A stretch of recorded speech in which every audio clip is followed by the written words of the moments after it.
I hope it won't be boring. The snore. I've heard you a lot, Olive. It's all still so interesting, no matter how many times I hear. Always learn something I new. get excited about this all the time. Okay, so... And there's filtered water, please help yourself. The little machines. What I've tried to put together, obviously, is how to do this. You know, how do you actually do this on a day-to-day basis? And I've tried to just put in the information I think you do need to know, but no more. It's a little bit, as I said, it's built on having heard probably my first lecture, so you know where I'm coming from. There's sort of none of my story in here, but there is sort of what I think are the facts. And we were just talking about Jack Krause the other day. I was up here on Thursday night, and I think, and I ended up finding this picture that he put up on Facebook, and it's his Hold Nature Close, you know. And this is really a lot of what it's about. I think we're just actually getting back to what we're meant to be. That's what this is about. It's not like this is new and we're doing something new. It's just getting back and getting in tune with the body, basically. Sorry. Okay, so to explain how I came up with obviously metabolic performance and protocol and why I named it that, well, we look at the definition of those metabolic performance. It comes from metabolism, which is the chemical processes within our body, and performance means basically how something functions, right? Or how it's carried out. So how well your body chemistry functions, in a nutshell, is what I'm concerned with. And you know, once we accept that and start looking at from that angle, that our body chemistry at any point in time determines how well we do at anything, then it makes sense then to optimize it, doesn't it? And what we're particularly going to look at here is energy metabolism, which is most of metabolism is providing energy for all our cells, and also what we can perceive as energy, you know, be able to concentrate, be able to focus, be able to, you know, our energy regulates our mood. You know, energy is low, it's pretty hard to stay concentrate in a good mood, but if your energy is high, you sort of got enough to do what you need to do. So that's sort of the key focus of this, you know, energy metabolism. So the first priority, I said, is obviously we want to get this ideal body composition, because we've all got basic knowledge, you know, when we're carrying too much body fat, it's basically energy getting accumulated that shouldn't really be. It's a normal mechanism, but why is it? While we're accumulating this excess energy, basically, we don't need to carry around. What's going on? So, just to go a few more definitions of why I called it a protocol. If we look there, a protocol is a procedure, and there's different definitions if you look in the dictionary, but I've used this one for a scientific experiment. And make no qualms about it, it is an experiment. Like, it's not like you do this and this will exactly happen. Myself, I'm an ongoing experiment, but I'm getting closer and closer to narrowing down how things work all the time. But it is this ongoing experiment. I think we're in real danger whenever we go, well, okay, now we know exactly how things work. That's how we got in this mess in the first place. Like, we follow the dogma, a belief, no matter what science or whatever comes up. So it's an ongoing experiment. But you also look at it's a scientific experiment. And science is systematically organised body of knowledge. So it's not just haphazardly. I'm not just going to go, well, just go and drink the MCT, see what happens. No, we've thought about it. Okay, this makes sense, and we'll measure our ketones and on and on. So it's very systematic. But we don't exactly know, as you see there, the definition of an experiment, a course of action tentatively adopted without being sure of the eventual outcome. Okay, because it's going to be a little bit different for all of us. But there's some things that are going to work pretty much the same in all of us too, I believe. So, as I said, you're going to get a copy of all these slides in the PDF, so don't worry too much about taking notes if you don't read it all. It's more or less, this is for you to take home as well. It's based on my own knowledge. And basically the two things I want to focus on here, I've identified some key principles which I believe works in all of us to maintain our muscle tissue and reduce our body fat in a nutshell. Okay. And the aim of it is the same. It's the same as the protocol, really. You want to release that fat and you want to maintain your muscles, and we're going to do the diet that supports that and the exercise protocol that supports that. And if there's any questions, just sort of take this as a conversation as well, because I just want to know anything you sort of have you're not quite sure on, just bring it up. So this is just my disclaimer again. Again, it's just to where I'm coming from. I just want to really hammer that home. So I'll be from a low carb, high fat diet and high intensity exercise. That's my two tools of choice, and they're the ones we're sort of going to discuss at length. So you can see how we're just narrowing it down. We can discuss, like we start to talk about the pineal gland and people have a disorder and that. There's obviously many reasons for obesity and diabetes and all this, but I think this is probably 95%. There's always going to be outliers, people that do have tumours and all this, but they're not the mainstream. Not the most of us. There's always going to be the exceptions, and I believe this is lifestyle factors that go wrong, and that's what's going wrong with most of us. So you can read my disclaimer at another time, but basically, I explain again where I come from, and I'll read the fourth paragraph there. I want to make you aware that I have no accredited formal training with any kind of official governing entity who claims to provide education on what we should eat or how we should exercise. So that's a little bit tongue-in-cheek, obviously, but I try to keep that professional because that's sort of what I need to do. But this is basically my protocol. I spent a fair bit of time how to put all this together. I can stand up and talk and it's a nice story, but how do you put it together to what are the building blocks?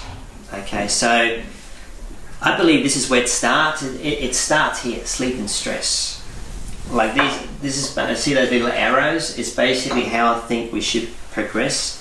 What are the first things we should get in order? Well, it's this down here. Once we get that in order, we'll move to this. But there's no point in moving up here until you got this in order. That's why I put these in a very specific order. Okay. So let's look at the first one. Well, we did this one. We had the fat coffee and cocoa. So we'll introduce you to that. And again, I put there, when I go and have a cup of coffee somewhere, I just ask for cream on the side or bring it with me. That's how you can sort of eliminate carbohydrates. We had the ginger coffee, talk about the MCT and all the fats. Okay, so we introduce you to that. So sleep and stress. Why is that important? So the foundation for this protocol is that it's sort of based on that we're still the same as we were 1 million years ago. Like our physiology. So if you sort of base it on that, then we sort of look, well, what is that physiology developed for? Under what environmental conditions is it developed for? And I write in here that they're most likely pretty fundamental and primal. Like gathering food, fighting for your life, staying warm, all that. They wouldn't necessarily have been, concerned about getting the latest app on your iPhone. So very primal. And I said, well, if everything developed for that, that's sort of the glasses we're going to look at this from. So in a nutshell, we inherently engineered to physically fight or run away from life-threatening situations for survival. That's sort of what it's built for, as its main sort of functionality. Okay, we obviously got this big brain and we've developed all these things, but we're sort of just coming at it from the physiology today. That's another interesting, we talk about that all day, but we sort of got to stay on track and try to see how we can manipulate our body composition. So if we think about that, that's what it's still sort of primitive in a way, you know, it would never change. So that's what I sort of base everything on, this sort of primitive inherent state. I do apologise when I have some pictures of myself up at my swim trunks. I was just making a comparison. Yeah. By the way, that's me on the left. But see, the problem today is that saying to the body, stress is stress, right? Whether you're facing actual life-threatening situation, or you're getting worried about all these things that this guy's, you know, the deadline, the conflict, the debt, the bullying, the work overload, the tax, you know, end of financial year. The body has the same response, the same chemical response. Because we're basing all this on that we're still got the same physiology, and stress is stress, whether it's from tax or it's from somebody threatening you. It's going to release the same chemicals. Okay, so well, let's sort of dig into what happens there. And basically, stress chemicals released due to this response. So again, the body's trying to keep us alive. So it's got this procedure that it puts in action once we're faced with a threatening situation. And that's basically for us to perform physically, right, at a very high level and right now. So it'll basically prioritize that and shut down everything else if needed to a minimum. So it doesn't really care what you've just eaten. If you're faced with a life-threatening situation, it'll shut down your digestion, because you don't really, unless you win this fight, you won't need to worry about digestion, right? So that's basically sort of how the body thinks, and that's the body chemistry cascade that happens when you have that stress. So if we go back to this guy, that's what happens, right? The main hormone that's released is a hormone called cortisol, as I'm sure you might have all heard of. There's other ones, but if you look at it in the anatomy book, they say, look, this is 95% of the stress response is cortisol. And then cortisol has all these effects. It activates all these other things in the body. And I've just named a few of them here.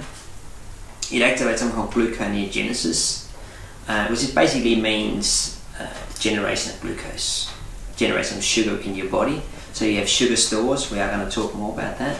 But just think of it now. You get stressed from tax, okay? Sitting at your desk and this happens. Okay, shit, I got the deadline, whatever. You release cortisol. You start pumping out stored glucose. And if you haven't got enough in your stores, you can see that protein catabolism, which means muscle breakdown. If your body thinks you're in so much danger and you haven't got enough glucose stored, it'll start making it, and it'll break down your muscle tissue. Right? You see, it'll reduce inflammation. Well, what is inflammation? It's an immune response. So it basically shuts down your immune system. Because again, if you don't survive right now, it doesn't matter. So right now, all that matters is survival. And that's all well and good. But it just means that all these other things actually maintain the body, they're put on hold or shut down. So it's very good for survival, but we're only meant to be in that in a very short amount of time. We're actually meant to be regenerating and repairing most of the time. So, can you start to see why I'm concerned with stress first? Because if that's happening in your body all the time, that's the chemicals that are floating in your bloodstream. You're basically in a continuous breakdown and not in a repair restorative. Okay? And you might have heard it sort of referred to as the fight or flight response. And it said it's not a problem if it's transient, and we use it if we were still living back in caveman days. But then again, if we were in the caveman days, when the danger was gone, you know, we wouldn't be worrying about tax, would we? So it was meant for that environment, but now we're in a totally different environment. We've still got this primal body, this primal primitive response. But as long as we understand it, we can work with it. It's not a problem. It's a good thing. So the chapters are very short. It's just to give you an idea and brief understanding. It's not to know every single hormone. and understand, and it's just to give you an idea, okay, what this is and what happens when you get anxiety, because it'll make more sense as we go on how we actually start to manipulate this body composition.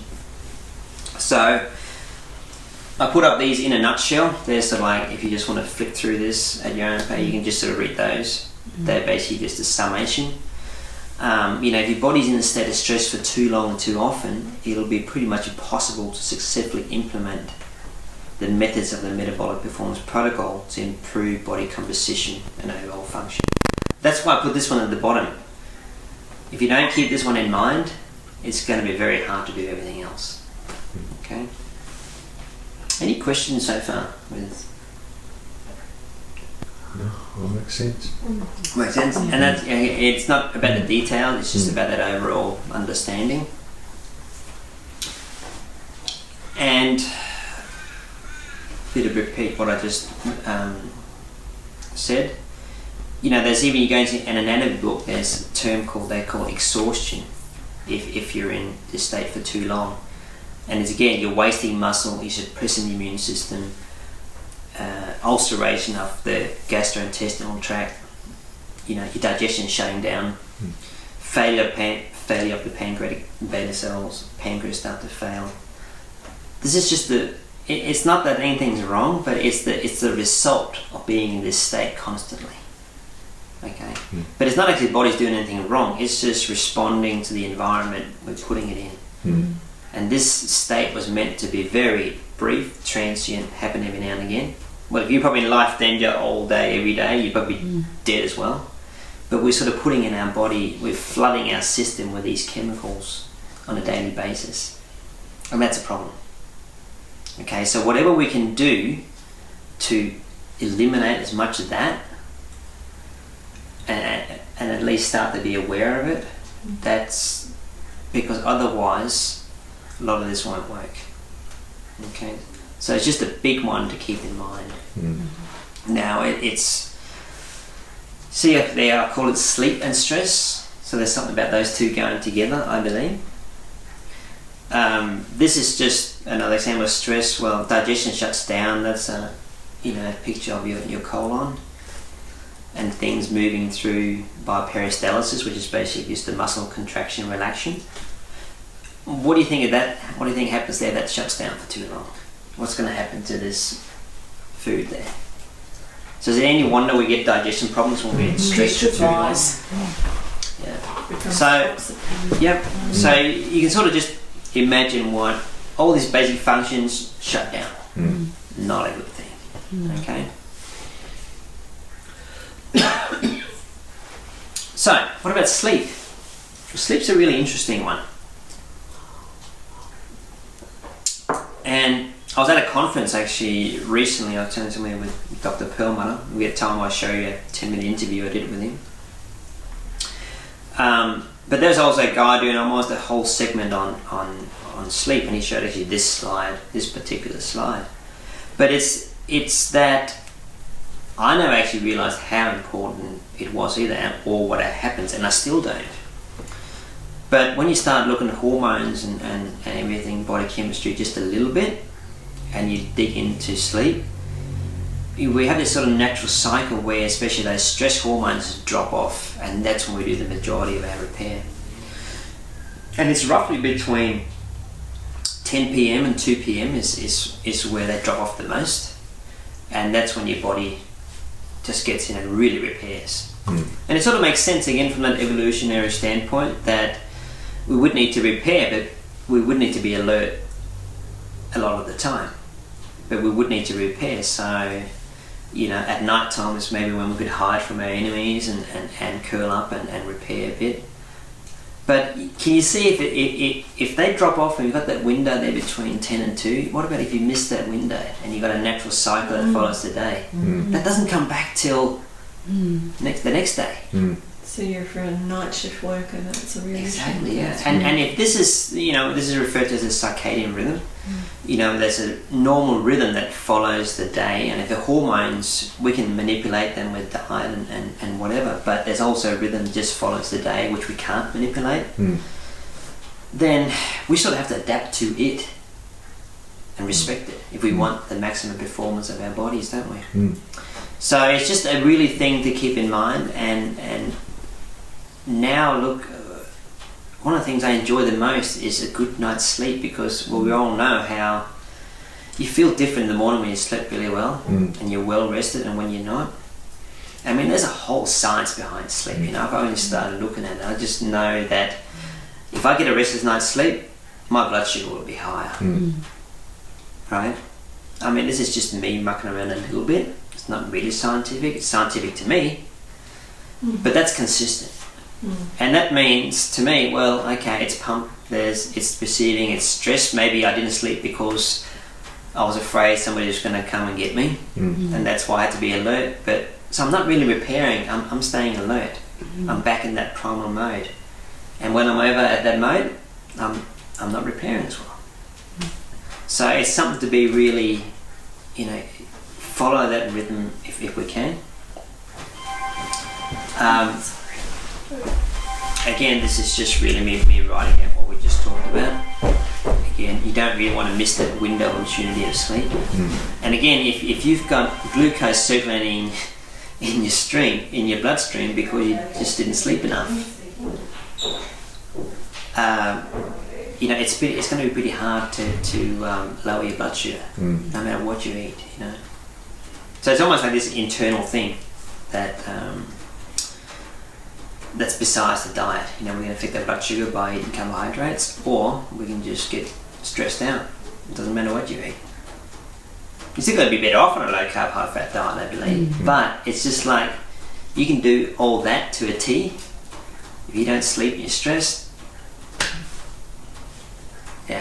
it's the foundation. Okay, so just chill out and get your sleep. That's how easy it is. I want to make this sort of just point home. This is a little bit about, so you got a bit of understanding, but it's basically about, look, try not to get upset, be conscious of it, and get to bed on time. Done. Meditation is the other thing. Yep. Whatever sort of, I like the phrase, whatever gets you goat. Whatever makes you relax. If it's going for a little walk, it's reading a book, it's meditation, whatever. I don't know whether it's a point whether it's necessary to discuss it or not, but I remember you said when you did your prolonged fast that one of the things that the reason you broke it when you did was because you weren't able to sleep. Yep. So is that saying that, because I know if I have something to eat just before I go to bed, I do sleep better. And I know that that's not good for me because my body's meant to be resting. It's not meant to be, it's only something small that shouldn't be digesting food. It should be an empty stomach. And, Dom says to me, how can you eat at this hour? You should have, an empty stomach. But I find that if I do have something to eat, it helps me. Now, is that something I should train myself out of? Not necessarily, I don't think. You know what? If we talk about evolutionary and what we would have done, and think about when we would be eating. During the day. Well, even we just say not about, let's say we could eat any time during the day at night. But when would we be eating? We'd probably be eating when we were fairly safe. Yeah? So you're out hunting and gathering in daylight hours, you come back, you sit and you cook and feast. I mean, if the enemy's knocking on the door, you probably wouldn't be, I'm going to cook it while he's over there just about to kill me. No, so it might be that, okay, everything's cool, we can now eat and chill out. So maybe the act of eating is sending good calming signals. And with babies, up until they're a certain age, we tend to give them something just before they go to sleep to help them sleep through the night. You'll give, a baby a full bottle last thing just before they hit the sack. I think that one about, look, I've even other guys I listen to with training and stuff, a lot of them will train late and then eat right before they go to bed. And I said they sleep like babies. So it's very much an individual thing. Okay. I've been trialling just for the last 2 weeks eating with circadian rhythm, working with that, with sleep. And when I was reading about it, it was like, well, they would hunt for their food and they would eat it then. that's when they would be eating the During food. the day. It's not like they would wait for a certain time to have a meal, and that's working with the circadian rhythm. Is they'd hunt, then they'd eat, and it might be that they're having the fast because they're eating several days in a row, but then there's no meat available, just presuming it's hunting an animal, and then they would obviously have that fast. But what I did was ate between 9 and 3. No food either side of that. My last meal had to be by 3 o'clock. And I'm a reasonably good sleeper, but my sleep was just amazing. And by 9 o'clock, I teach yoga classes 3 evenings a week. So sometimes I couldn't eat, I wasn't able to eat till I got home, and it was just too late and it was disrupting my sleep, and I thought I'll change that. And so I have my last meal at 3, and 9 o'clock I'm completely out to it. I sleep solidly to the next morning, so I'm really working with the daylight hours. Wow. And that stopping having that late amount of food has made all the difference. And then when we're talking about babies are different from what adults would be, because you're really feeding them the smaller amounts when they require it. So I don't think that necessarily applies. I think they have a very fast exchange. Yes, You know, they need more regular because they're not able to and that changes. rely on stores like we are. Exactly. And I wonder why. I wonder then when children get home from school that they really want something, and we tend to give them a snack to hold them through to meal, whereas that really should be meal time for them. Then if they require something later because they're growing, it just seems more common sense to me. It does make sense, doesn't it? Yeah. Why do we make them hang out till our meal time? Because we've always done it that way. That's right, because it's society, isn't it? But it's not what they would have done in early times. Well, there's a couple of things in it. I think there's some truth to all of it. Maybe there is the most ideal time. It may be through the day. Yeah. But I also think the other thing we keep in mind, we're very adaptable. Yes. You know, we're very, very adaptable. There's always going to be the optimal, and that might even vary.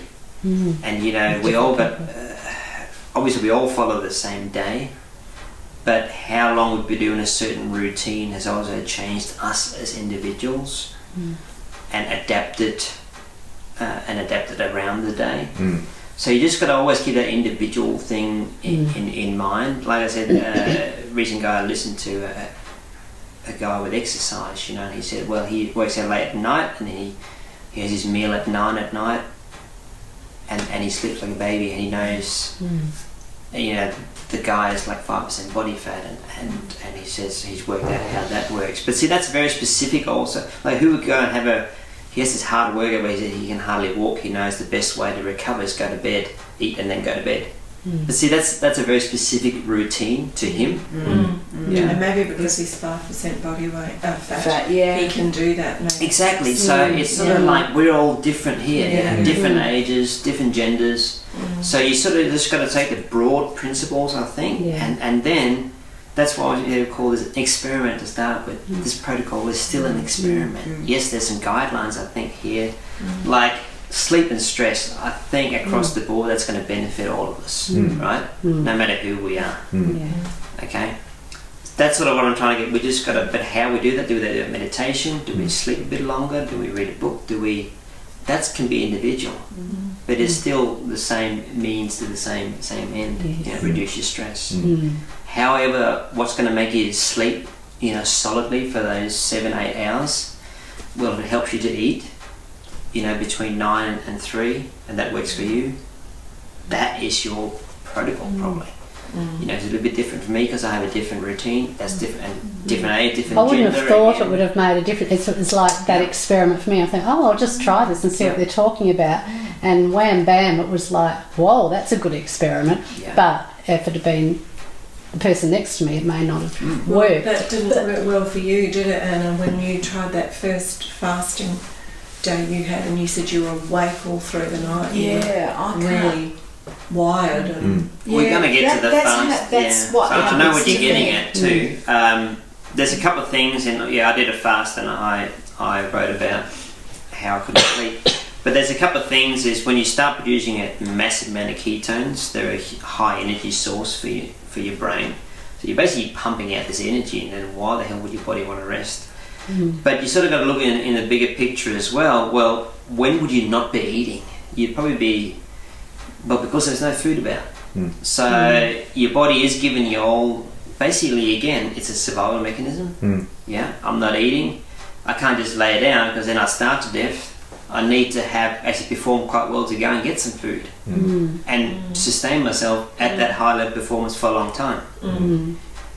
So this is where it gets, you can say, well, isn't ketosis then just a stress response? You're breaking your body down? Not exactly. It depends how you do it. Again, we're working with this primal, we can't change how the body works. So we're trying to now use the noggin. So well, how can we tap in and use it to our advantage? Yeah. Right? This is what this is about today. Yeah, so this really, this approach really puts to bed that whole, you know, I've read books about fat being a feminist issue and the whole psychology of obesity. This really turns all that on its head, doesn't it? Completely. We're going to talk about it's not about mind over matter. Someone said to me the other night, you know, it's mind over matter, and I thought, no, I don't think it is mind over matter. Oh, that is just like the biggest... It gets me going when you start to see how basic it is, how I believe, and then people are getting it's just like, which adds to your stress. You know, if you imagine if someone who's overweight, and then you get people, even doctors and dietitians telling you this, well, that just makes your stress level go. Oh yeah, and it's just it's so against basic freaking anatomy. It's just like, it's criminal, absolutely criminal. It's a way for them. And you have got a few people like Dr. Perlmutt out there going, and then there's a few good people now, thank God, standing up that have, you know, MD after their name, and it can be more weight when they say it than when I say it, but it's freaking criminal. And sad. Like this guy Jason Fung I listened to, he's a kidney specialist, he just wrote the Obesity Code, excellent book. But he got interviewed the other day, and the guy said, so how do you feel, Jason, when you're sort of the only one, you're a medical doctor and you're standing up saying this, you know, that everybody's coming down on you because you're not following, you know, the normal. He said, oh, it doesn't really bother me that much. But he said, what does bother me is that, well, I can only see so many thousand people in my clinic, and so if everybody outside that is having their life ruined by the wrong information, etc. So I could even live with that, right? Because I'm actually doing something, and okay, it's not my responsibility. But he says, what gets me is that now I see people dying and suffering because of this misinformation. He said, that I cannot stand by. Have you heard the very brief Peter Attia TED talk where he's, you know, he had to make the decision to amputate. He was a young internist, a surgical internist in a hospital, and a woman presented obese, morbidly obese with you know, diabetes, and he had to make the decision that night as to whether or not to amputate her legs, and he was really angry with her. He didn't express that to her, but he was really angry that she had let her body get to the point where she needed amputation, and he knew that it was diet, la. And then, you know, just recently he did a TED talk where he actually finished it crying, saying, I feel so bad when I reflect on my reaction to that situation. And if you're out there and you're hearing me, I'm so sorry, because he had made all these judgments about this woman as a medical doctor, and thought it was it was her weakness of mind and inability to take advice from doctors, and that's why. And knowing now, he went, oh my God, I feel so bad. And that's what's happening. There's a few like him, and I said Dr. Perlmutt, Jason Fung. There's a handful, probably a lot more, saying, okay, Tim Noakes, okay, we were wrong. But that's science, and that's okay. When you can see it and then you close your eyes for it, that's criminal. Right. That's the criminal side. It's horrifying. And that's not science. It's scientific experiment. We don't know the outcome, but we keep adjusting to what we know. So those attitudes happen hundreds of times a day in every hospital in Australia and throughout the world. And you know, it will for the next. This won't turn. But anyway, We'll change the world here today. We will. So that's sort of the foundation, sleep and stress. Now the next block, once you become aware of that, you want to, in my opinion, this is the next block, you want to get under control. Basically what you eat. And it's real food, and it's low carbohydrate and high fat in a nutshell. So we again go back to our ancestors. They probably would have eaten what I call a single ingredient diet, or what we call real food. They wouldn't have had packages with. They wouldn't have had this stuff. MCT or extracts. It would have been all what you could pick up the ground, or pull off a tree, or out of the ground. But as I recently, if I get time to watch the interview with Dr. Perlmutter, he said, he said to me, look, you can be wrong, I can be wrong about this high fat diet, but he said there's been a pretty good trial running for quite a while, a few thousand years, that humans seem to do fairly well on high fat and real food.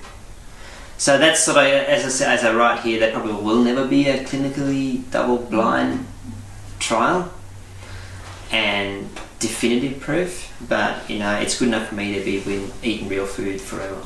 So, but the reason we look specifically at lowering the carbohydrate content and eating high fat, because it seems to have this beneficial effect on our body composition, basically, and many other things, but we're going to focus on that today. But if we look at the anatomy of why that might be, let's look at how things are sort of, what happens when we eat food. And the carbohydrates in all the food we eat is pretty much converted into sugar once it hits the bloodstream. And it can then, once it hits the bloodstream, it can do a few things. Well, it can go and get stored in your liver. That's what you call glycogen, just a store form of glucose. It can go to your muscles and get stored as glycogen. And that's pretty much the two stores, the major stores you have. You can store a little bit in all your cells, but that's the two major stores, and that adds up to maybe 500 grams you can store. About one quarter in your liver, and about 3/4 of that in your muscles, roughly. But as you can see, you eat, and then those carbohydrates, some of it gets used for energy, and the rest gets stored, so you got a bit for when you're not eating. Okay, that's a normal process. You can look this up. This is just a screenshot from my anatomy book. Not something I came up with. It's been around ever since we started writing anatomy books. Okay. And oxidation over here just means broken down, basically converted into energy. Okay, so you ever hear the word, it's oxidized? Just a fancy word for converting into energy. Now, we get a little bit more technical. We all heard about the pancreas, an organ, and the pancreas produces a hormone called insulin, and it's basically how the body works. We talked about cortisol before. Cortisol is released whenever you perceive a stress response. Then cortisol tells it floods your body and tells different organs what to do. Okay. So it's the sort of, you can think of the hormone system as a way the body communicates. Release different hormones like messengers.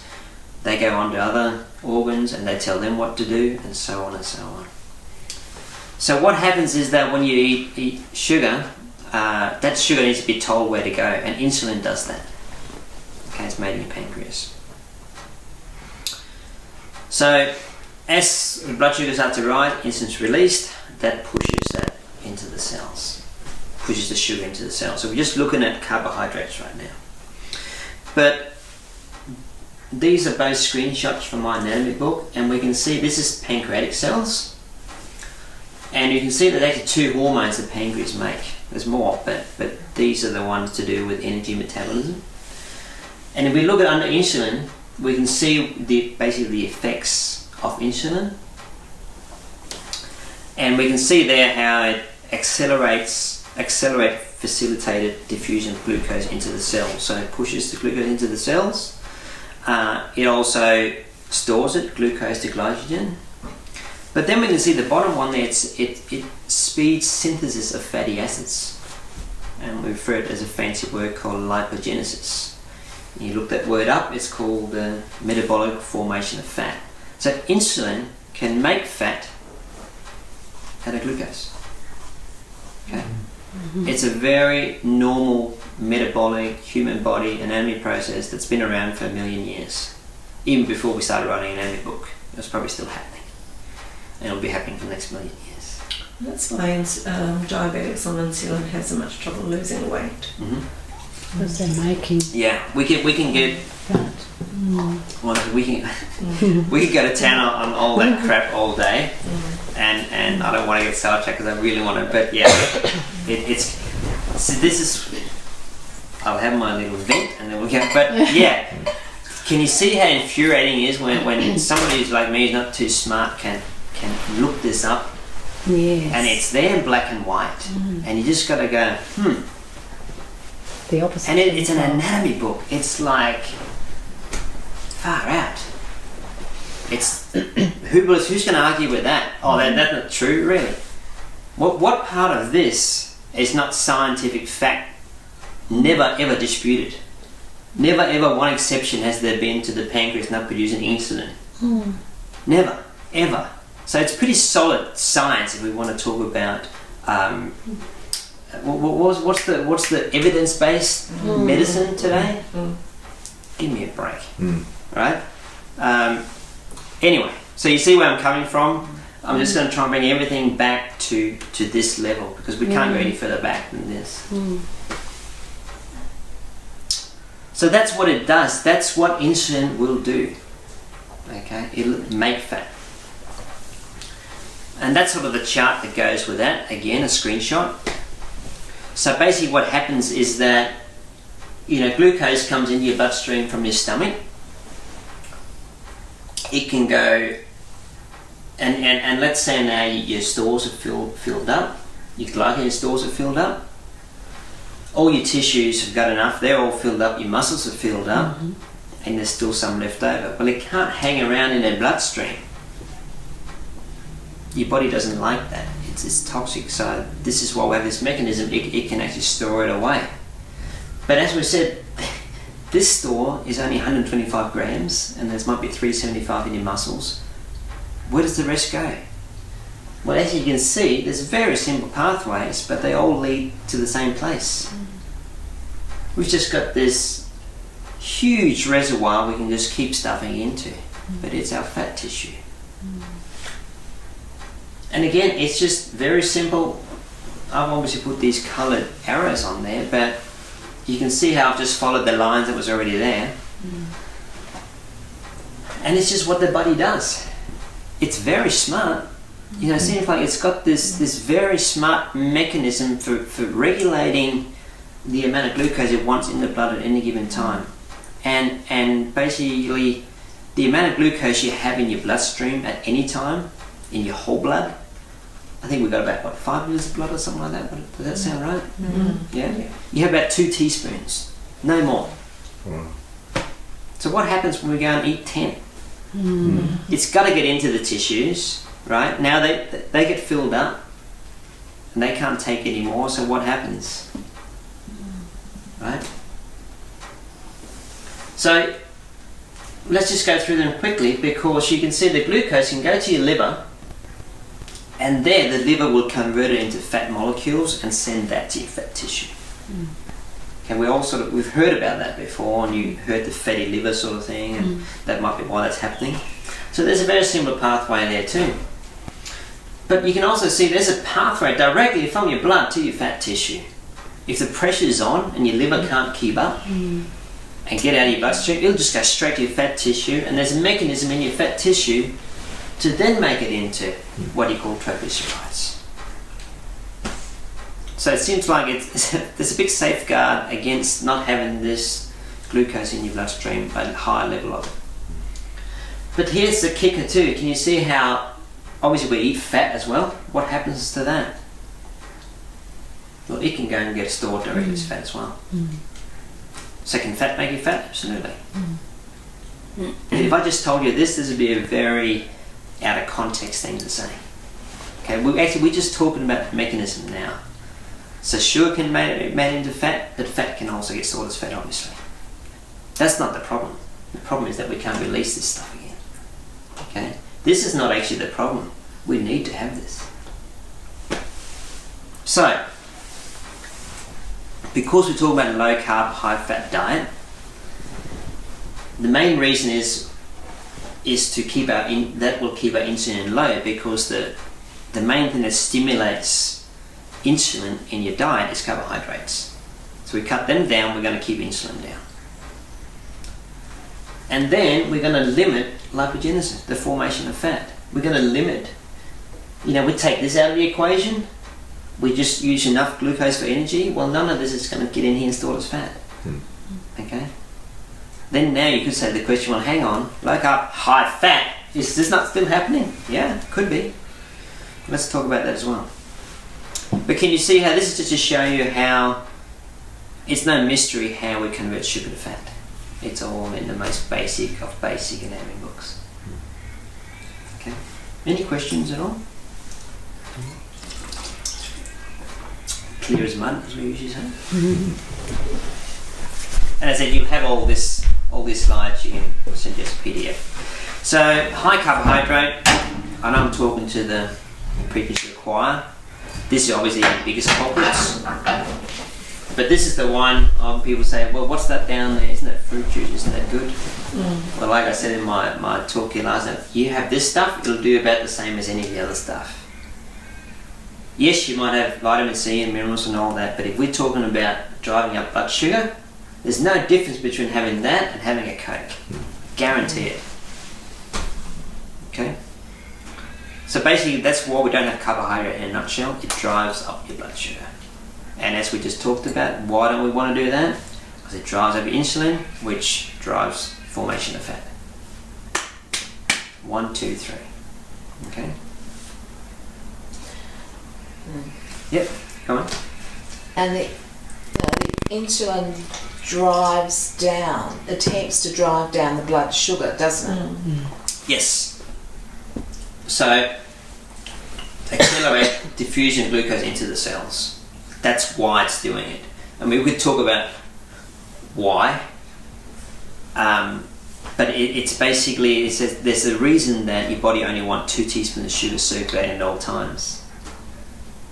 Yeah, it seems like, I mean, we could theorize, we could look at all that, but it seems like any concentration of glucose or sugar anywhere in the body except those stores in your liver and your muscles, seems like the body doesn't like it.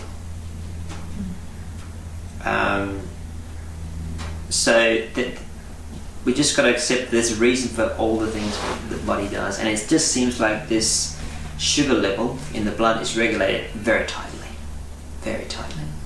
And I just assume, well, it's got to be that for some good reason, because the body seems to keep everything in balance the whole time. And that's why we can see, well, it's got hormones that'll do that, and it's all correlated. You eat sugar, insulin goes up. We don't have to think about it, it's automatic. Yeah. So it's just that tight, it's like a temperature, we can't be too cold, we can't be too hot, it regulates. It's all, what you call negative feedback loops. Does that answer your question, or more comment? Or Yeah.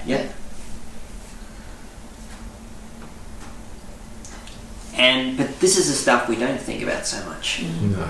It'll do exactly the same. That stuff. That's the stuff that diabetics are told they should eat a lot of. Grain breads and rice. Exactly. It's complex carbohydrates. Well, it just means that they're a bit more complex before they hit your bloodstream, but once they hit it, it's all sugar. It really is. I mean, if you are, let's say you are going to eat carbohydrates, well, you probably only want to eat the potatoes. I mean, I have a few sweet potatoes every now and again, but it's like if I do eat carbohydrates, I'll never eat this crap. I'd at least eat that crap and get some fibre and get some other things and get it. And all of a sudden, and you also eat more high fibre, like a sweet potato or even potato. Well, it's sort of limited, how much you can eat. Whereas you can down one Coke after another, and just get a huge influx of. So, I mean, I grew up on potatoes, and I sometimes think, my genetics have something to do with it, But you know what? Back in my day, and it was like, it was all whole foods. Yeah. So even the carbohydrate we did get, like there was never anything about drinking soft drinks through the day. That's a foreign concept to me to this day. We had soft drink in the cellar, and you'd have it on special occasions. Yes. You'd have water and milk. We did drink like cordial, but it was all like pasta was a bit before. We never got into pasta, so we had potatoes 8 out of 7 nights. and bread and stuff, but we had butter, and there was never any discrimination. We still had the fat, so I suppose that sort of saved us. But I didn't grow up with pasta or rice. They were things that were introduced when my children were born. I heard Dr. Ann Childers say the other day, and I think whether she was comparing the bread with the Coke, but white bread is worse than sugar, just pure sugar. For raising glucose, but actual whole wheat bread, not so much whole grain, but whole wheat bread is worse than white bread for raising your glucose. Wow. And I think Dr. Perlmutter actually says in Brain that bread incredible. is worse than sugar itself. That's right, yes, and that's what she was comparing. Pure sugar she was comparing it to, and I'm thinking that's incredible. 20 years ago, I had an endocrinologist tell me that white bread was the leading cause of diabetes in the population, and that was over 20 years ago now. Oh, there's people that have been preaching, like we talk about Dr. Ron Rosendale. There's people that have been saying it, like Dr. Atkins vilified in the 80s. It's not new. But anyway, let's stay on track. So what about cultures that like have rice as their base? Yep. And here's my theory on it. But before I start, you also look at genetics, and there is something about Oriental Asian genetics. We're all different enzyme for digesting different things, and apparently they have an enzyme that allows them to digest starches of your rice much better than us. Just like Europeans, apparently, I say apparently because it's only fleeting I've heard and read, is that there's a reason we can tolerate dairy compared to, say, an Oriental Asian, because we've had it in our evolution a lot longer. So there's that factor as well. So what I also see is that you say, well, okay, the Japanese, well, now they're getting obese too.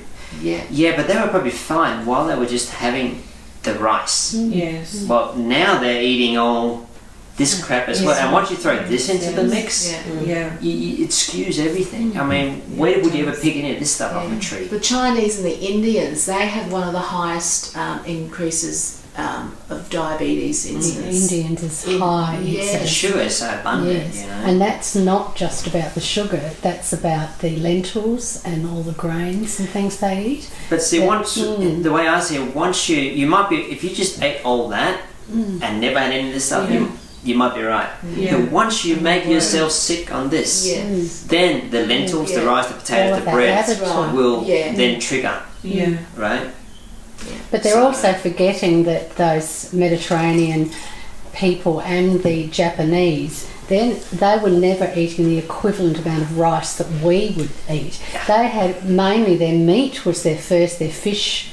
The fish products and their fermented vegetables for the Japanese was all that. They had tiny bowls of rice with it, but we have the big bowl of rice and lumber all the curry on top and think... Well, that's the bulk, isn't it? So that's right, but that was their little side dish that just went along with it. But also probably even when you talk about fruit, how it's now grown to be sweeter. Yes. Well, I mean, what's happened? I don't know, but what's happened to potatoes, I would say. Exactly. What about glyphosate in rice? Genetically. You know what I mean? There's so many factors, but it just seems like... But their original diets weren't like that. They say, the Japanese ate rice, but it was completely different amount that they ate. And But this is... Have you ever anybody read How We Get Fat by Gary Taubes?